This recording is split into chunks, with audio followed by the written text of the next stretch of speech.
السلام عليكم، ازيكم؟ عاملين ايه؟ يا رب تكونوا بخير. معاكم آلاء مصطفى، والنهارده هنعمل مع بعض أكلة حلوة جدا. هي تقليدية لكن طعمها تحفة. طبعا كلنا ما نقدرش نستغنى عنها. أكلة كده مصرية أصيلة.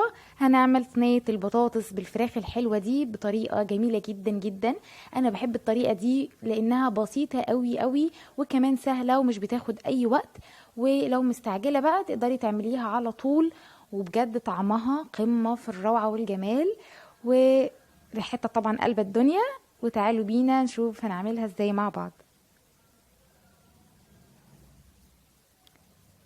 انا عندي هنا المكونات بتاعتي علشان اعمل صينيه البطاطس.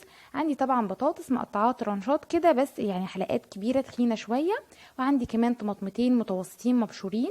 وعندي بصلايه متوسطه مقطعاه مكعبات صغير. وكمان عندي فلفل اخضر، وتقدري تضيفي فلفل حامي لو انت عايزه. التوابل بتاعتنا عباره عن معلقه من الملح، معلقه صغيره، نص معلقه صغيره من الفلفل الاسود، ونص معلقه صغيره من الكزبره، وكمان يعني حوالي فصين 3 كده من الحبهان.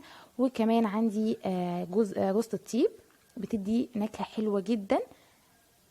الناس اللي مش بتحبها تقدر انها تستغنى عنها، لكن بصراحة بتدي كده يعني مذاق مختلف. انا طبعا جبت الصينية بتاعتي، حطيت فيها البطاطس، ونزلت عليها برضو بالطماطم المبشورة. انا ببشرها من غير القشر بتاعها. انا بحبها كده، لو بتحبوها بالقشر عادي. وزي ما انتم شايفين حطينا كل المكونات بتاعتنا، يعني اسهل صينيه بطاطس يعني سهله وبسيطه جدا جدا. هي تقليديه بس انا حبيت اشارككم الاكله دي لان أنا بحبها جدا. وكمان هنا رشه من جوز الطيب، بجد بتفرق، جربوها هتعجبكم قوي. وكمان عندي هنا معجون من صلصه الطماطم. انا مش بضيف كتير. انا يا دوب هضيف كده يعني على طرف المعلقه، حاجه بسيطه جدا، لان انا بحب طعم الطماطم الطبيعي اكتر في صينيه البطاطس. مش بحب معجون الصلصه يطغى عليها يعني.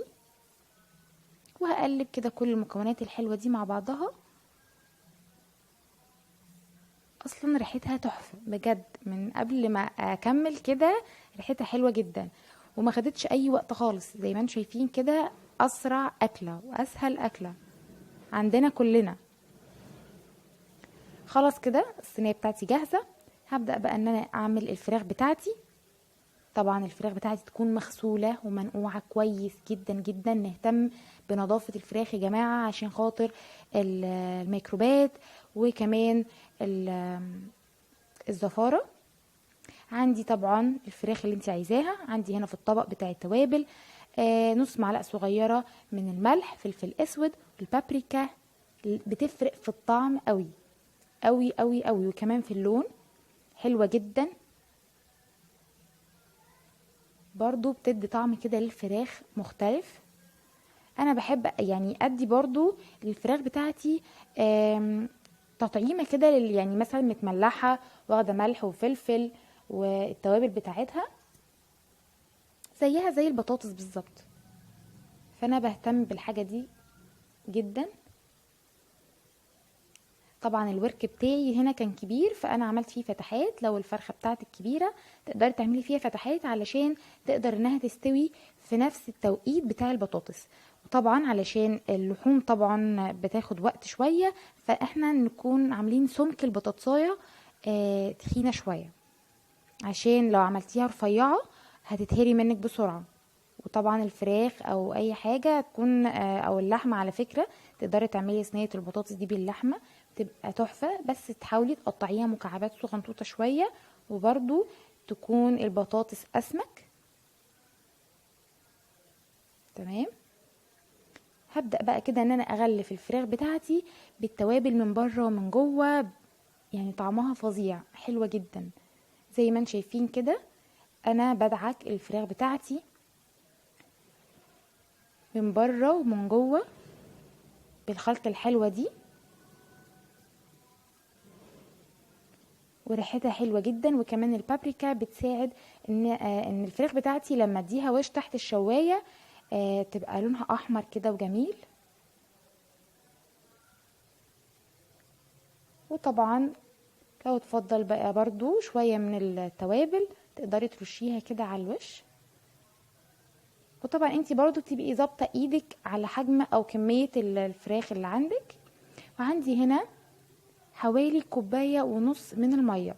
لو انتي عندك شوربة تقدري تستخدميها. تمام.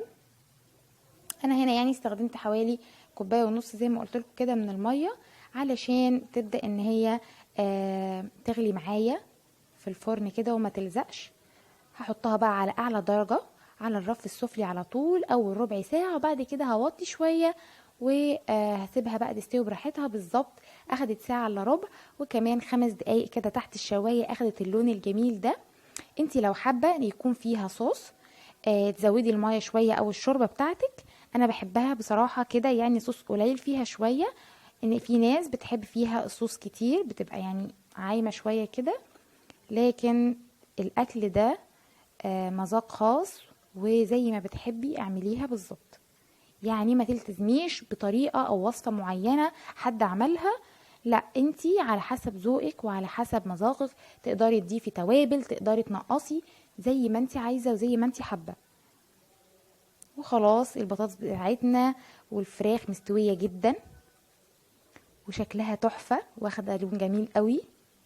وادي وصفتنا البسيطة التقليدية، صينية بطاطس بالفراخ الحلوة دي خلصت معانا.